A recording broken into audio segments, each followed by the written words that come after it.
Hello everyone, welcome back to Disha classes. उम्मीद करती हूँ मेरी वीडियोस और मेरा कंटेंट आपको पसंद आ रहा होगा और किसी न किसी एग्ज़ाम की प्रिपरेशन में ज़रूर हेल्पफुल होगा। आज हम डिस्कस करेंगे इंटरनेशनल बिजनेस एनवायरनमेंट का topic gate.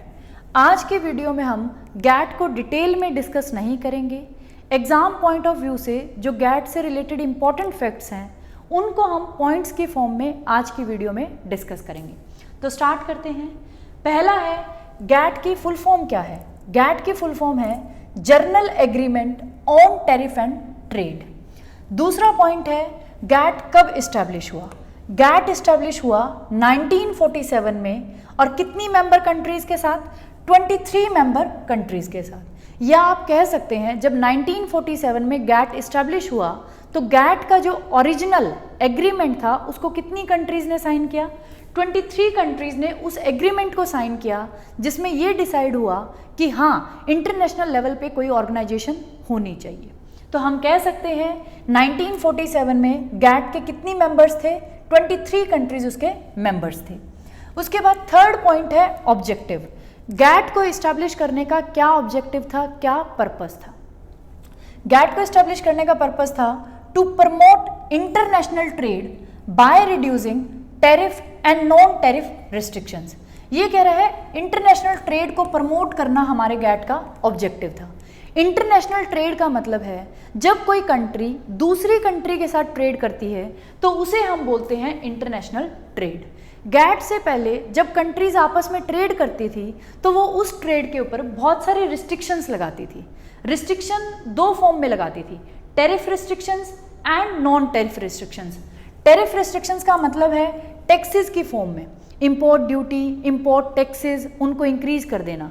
Non tariff restrictions का मतलब है जब आप इंपोर्ट को टैक्सेस के थ्रू नहीं अदर किसी तरीके से बैन करते थे, जैसे या तो इंपोर्ट लाइसेंस को कंपलसरी कर देना, इंपोर्ट के लिए कोटास को फिक्स कर लेना, या इंपोर्ट को कंप्लीटली बैन कर देना। तो जो गैट से पहले इंटरनेशनल ट्रेड होती थी कंट्रीज के बीच में वो बहुत कम होती थी इन रिस्ट्रिक्शंस की वजह से। तो गैट का ऑब्जेक्टिव था कंट्रीज के बीच में इंटरनेशनल ट्रेड को प्रमोट करना, बढ़ावा देना, इंक्रीज करना, ताकि हर एक कंट्री की डेवलपमेंट हो सके। उसके बाद अगर हम बात करें गैट के हेडक्वार्टर की, तो गैट का हेडक्वार्टर जिनेवा स्विट्जरलैंड में है।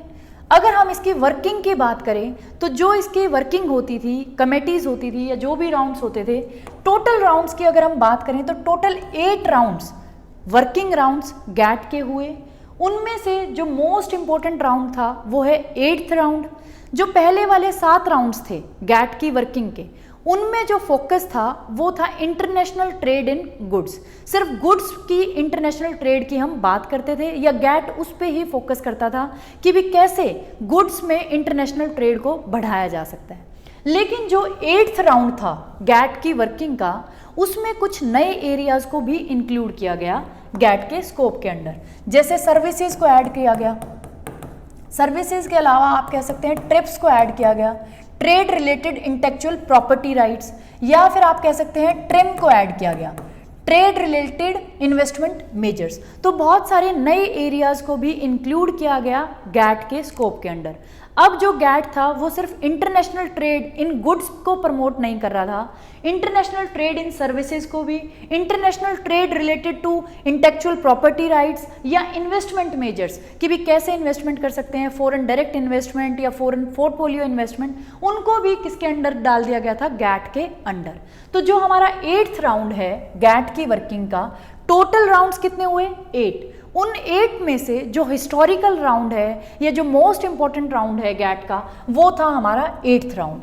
8th राउंड को हिस्टोरिकल राउंड भी बोला जाता है क्योंकि 8th राउंड में ये डिसाइड किया गया कि भी ये जो राउंड था, इसकी मैं आपको स्टार्टिंग भी बता देती हूँ। ये 1986 में स्टार्ट हुआ और 1994 में जाके ये राउंड कंक्लूड हुआ।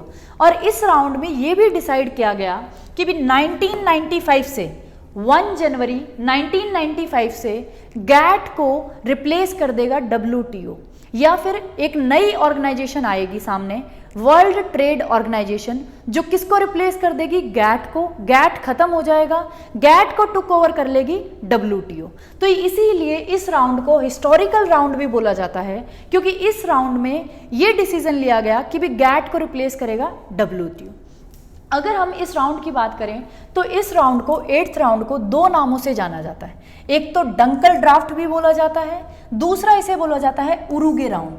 डंकल ड्राफ्ट क्यों बोला जाता है, क्योंकि इस टाइम पे जो गैट का डायरेक्टर जनरल था, जिसने 8th राउंड का ड्राफ्ट तैयार किया था, उनका नाम था अर्थर डंकल।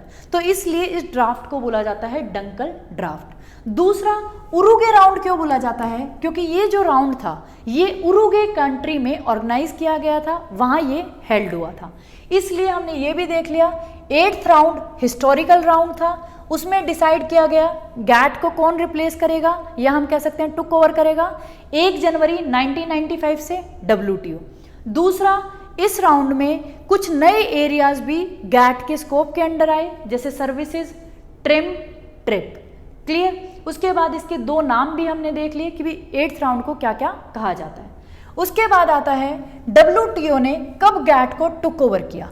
WTO ने गैट को टुक ओवर किया 1 जनवरी 1995 को। जब WTO ने गैट को टुक ओवर किया तो 1 जनवरी 1995 को गैट के कितने मेंबर्स थे, तो टोटल मेंबर्स थे 128। तो आप देखें, जब 1947 में गैट इस्टेब्लिश हुआ था तो उसके कंट्री मेंबर्स कितनी थी, 23। लेकिन जब 1 जनवरी 1995 को WTO ने उसको टुक ओवर किया तो गैट के टोटल कंट्री मेंबर्स थी 128। लास्ट पॉइंट इंपॉर्टेंट, क्या इंडिया गैट का और WTO का फाउंडर मेंबर था, तो हम कह सकते हैं यस। जब 1947 में गैट इस्टेब्लिश हुआ तो इंडिया उन 23 कंट्रीज में से एक कंट्री था जिसने गैट के ओरिजिनल एग्रीमेंट को साइन किया था। तो India is the founder member of GATT. और जैसे ही 1 जनवरी 1995 को गैट को WTO ने टुक ओवर किया तो WTO का भी फाउंडर मेंबर कौन बन गया, ऑटोमेटिकली इंडिया। क्योंकि जो 128 कंट्रीज गैट की मेंबर कंट्रीज थी वो ऑटोमेटिकली किसकी मेंबर कंट्रीज बन गई, WTO की। तो ये था हमारा आज का टॉपिक। इसमें हमने 9 पॉइंट्स के थ्रू गैट से रिलेटेड सभी इंपॉर्टेंट फैक्ट्स को कवर किया है। इससे रिलेटेड कोई लेटेस्ट डाटा नहीं है, क्योंकि गैट को अब रिप्लेस कर लिया है किसने, या टुक ओवर कर लिया है WTO ने।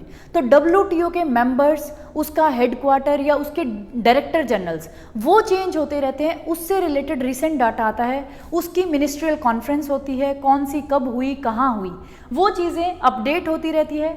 लेकिन गैट से रिलेटेड कोई भी डाटा अपडेट नहीं होता, क्योंकि गैट एक ऐसी ऑर्गेनाइजेशन है जो 1947 में बनी 23 मेंबर कंट्रीज के साथ, और जिसे 1 जनवरी 1995 को WTO ने रिप्लेस कर दिया या टुक ओवर कर लिया। तो इसका डाटा जो है वो फिक्स रहता है, इसमें कोई भी चेंजेस नहीं होते। तो ये गैट से रिलेटेड एक शॉर्ट वीडियो थी जिसमें हमने गैट से रिलेटेड इंपॉर्टेंट पॉइंट्स को कवर कर लिया। एग्जाम में इनसे बाहर कोई भी पॉइंट नहीं आएगा जो गैट का आपको ना पता हो। तो ये था हमारा आज का वीडियो। अगर आपको मेरा कंटेंट, मेरी वीडियो, मेरा टीचिंग स्टाइल अच्छा लगा तो मेरे सभी व्यूवर्स से बस एक ही रिक्वेस्ट है, प्लीज़ वीडियोस को ज़्यादा से ज़्यादा शेयर कर दिया करो अपने फ्रेंड्स के साथ, रिलेटिव्स के साथ। और जितने भी मेरे दिशा क्लासेस के नए व्यूवर्स हैं उन सभी को मैं बताना चाहती हूँ, दिशा क्लासेस एक ऐसा यूट्यूब प्लेटफॉर्म है जो बेसिकली डेडिकेटेड है कॉमर्स के स्टूडेंट्स के लिए। कॉमर्स के सभी सब्जेक्ट्स को हम दिशा क्लासेस पर कवर करेंगे। जो भी सब्जेक्ट्स UGC नेट एग्ज़ाम या एस्टेट PGT कॉमर्स एग्ज़ाम में पूछे जाते हैं उन सभी को हमने दिशा क्लासेस पे स्टार्ट कर रखा है। अभी हमारी 3 सब्जेक्ट्स चल रहे हैं दिशा क्लासेस पर। पहला है मार्केटिंग सब्जेक्ट को हम फिलिप कोटलर की बुक से कवर कर रहे हैं। उसकी प्लेलिस्ट का लिंक मैं आपको वीडियो के एंड में दे दूंगी, आप उस प्लेलिस्ट को भी ज़रूर विजिट करें। और अगर अभी तक आपने चैनल को सब्सक्राइब नहीं करा तो प्लीज़ चैनल को भी सब्सक्राइब कर लें। Thank you for watching Disha classes and supporting Disha classes.